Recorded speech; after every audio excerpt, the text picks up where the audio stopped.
Hello. आज हम बात करेंगे कि इस बार का ओलंपिक रशिया क्यों नहीं खेल रहा है। आप जो भी न्यूज़पेपर पढ़ रहे होंगे, टीवी देख रहे होंगे, उसमें आप देख रहे होंगे कि एक नई टीम आरओसी खेल रही होगी, लेकिन उसमें रशिया नहीं खेल रहा होगा। अगर आप अच्छे खासे न्यूज़पेपर्स को पढ़ते हैं, मैगजीन्स को पढ़ते हैं, तो उसमें बहुत सारी चर्चा का विषय है कि रशिया जो टीम है वो इस बार क्यों नहीं खेल रही है। तो इसे आज मैं इस वीडियो में बताऊंगा। तो मैं हूँ राजकमल। तो चलिए इस वीडियो को स्टार्ट करते हैं।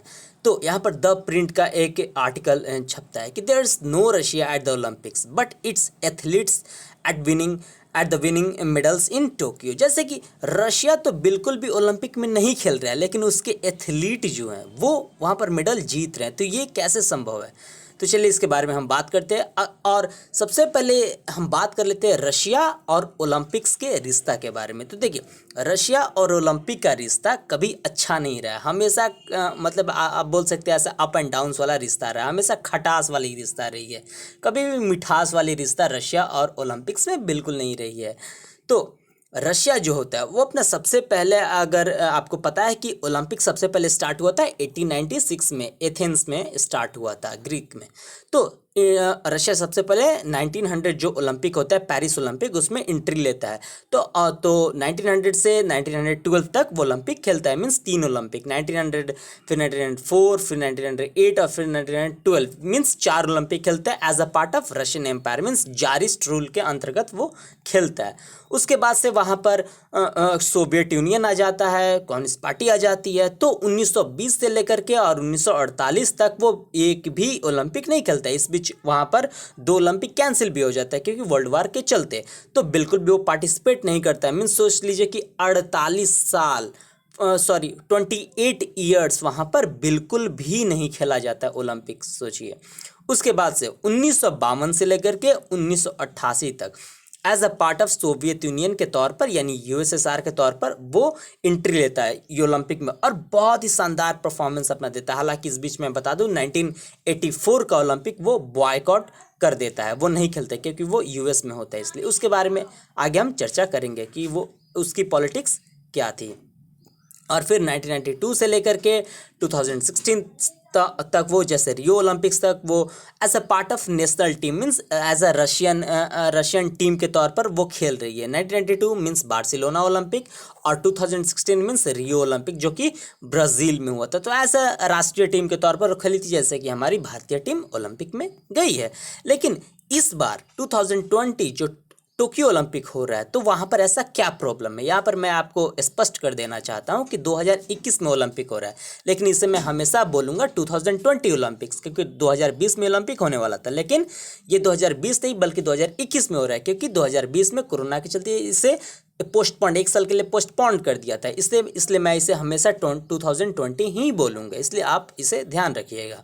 तो इस बार 2020 का जो ओलंपिक्स है, टोक्यो ओलंपिक्स, उसमें रशियन जो नेशनल टीम है उसे बैन कर दिया गया, लेकिन वहाँ के एथलीट जो हैं वो वहाँ पर खेल रहे हैं। तो आखिर में कैसे? तो रशिया में एक नया संगठन बना लिया जाता है, रशियन ओलंपिक कमेटी के नाम से, और वहाँ पर खिलाड़ी लोग क्वालिफाई कर लेता और वो लोग डायरेक्ट ओलंपिक में एंट्री ले लेता है।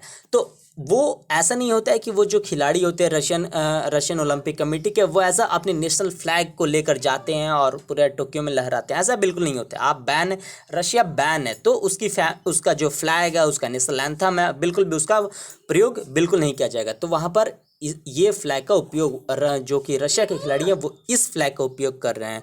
5 आप गोला देखेंगे जो कि ओलंपिक का गोला है, ओलंपिक का साइन है, लोगो है, और ये वहाँ का ऐसा फ्लैग के तौर पर यूज़ किया जा रहा है। हालांकि मैं बता दूं ये रशिया का फ्लैग बिल्कुल नहीं है, क्योंकि रशिया का फ्लैग नहीं है क्योंकि रशिया बैन है।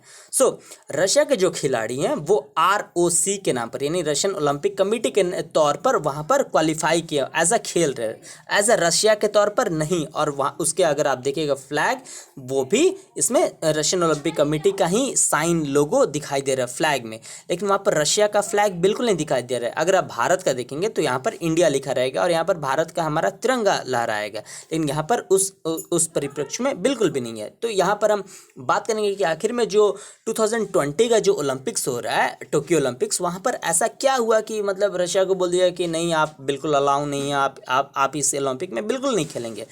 तो ये इसलिए हुआ क्योंकि रशिया में डोपिंग हुआ था। डोपिंग डोपिंग को आखिर में डोपिंग ये होता क्या है जिससे कि रशिया को बैन कर दिया गया? तो देखिए, रशिया को इसलिए बैन किया गया 4 साल के लिए डोपिंग में, क्योंकि देखिए डोपिंग मीन्स होता है कि खिलाड़ी, एक होता है कि नेचुरल खिलाड़ी, यानी मान लीजिए कि वो खाता है पीता है अच्छे से, दौड़ता है एक्सरसाइज करता है तो अपनी स्ट्रेंथ लाता है, वो नेचुरल स्ट्रेंथ होता है ऐसा।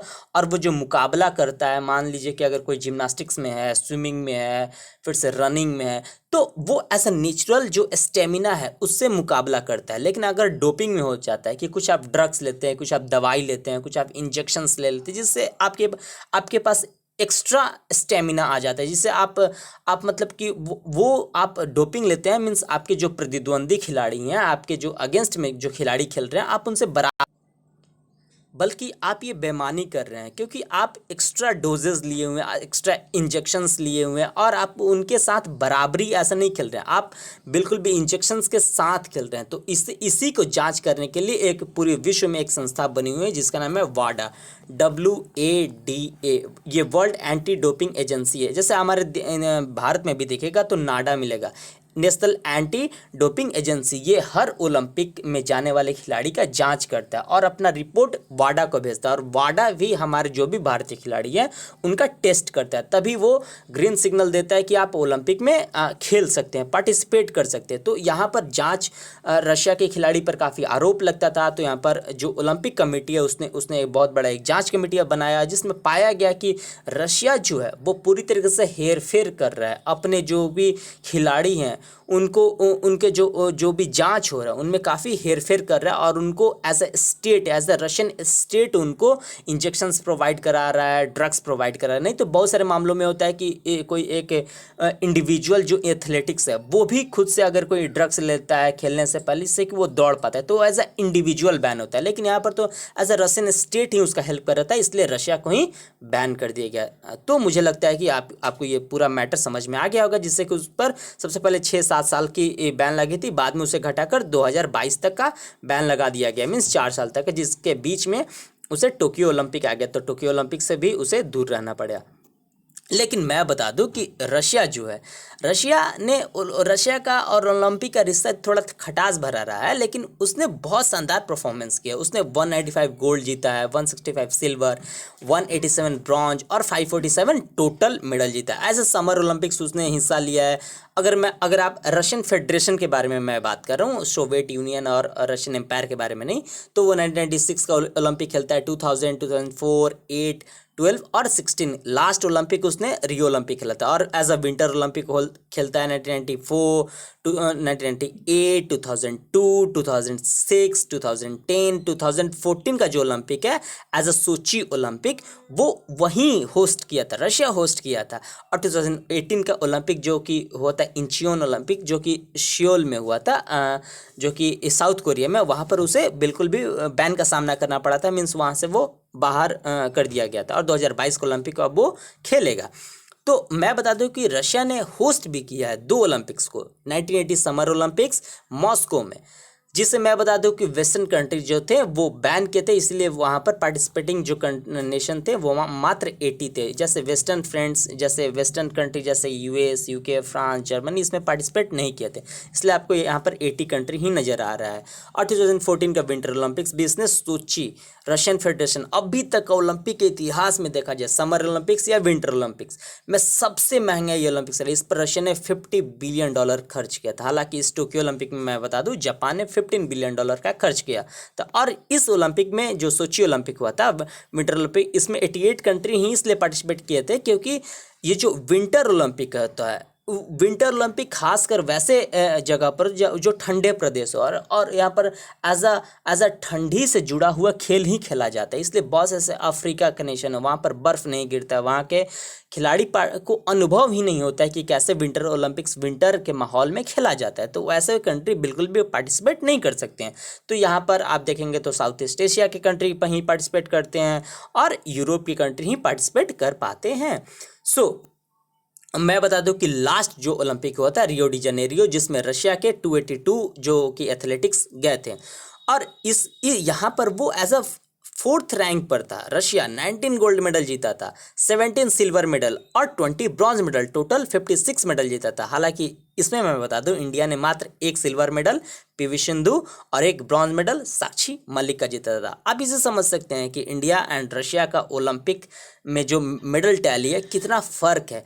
और यहाँ पर तो मैं बता दूं कि अगर ओलंपिक में टोटल ओलंपिक में बात कर दूं तो रशिया ने 185 गोल्ड जीता है। भारत अभी तक केवल और केवल 9 गोल्ड ही जीत पाया है, 9 गोल्ड, जिसमें से अगर आप 8 गोल्ड की बारे में बात करें तो 8 गोल्ड हमारी जो ओलंपिक जो कि हॉकी टीम है वो जीती है 1936 के ओलंपिक से लेकर के। अगर आप 1980 के ओलंपिक को तो लगातार उसने जीता। लेकिन एक ओलंपिक जो 8 के बाद 9वां जो गोल्ड हमारा है वो अभिनव बिंद्रा ने बीजिंग ओलंपिक 2008 में चाइना में जीता।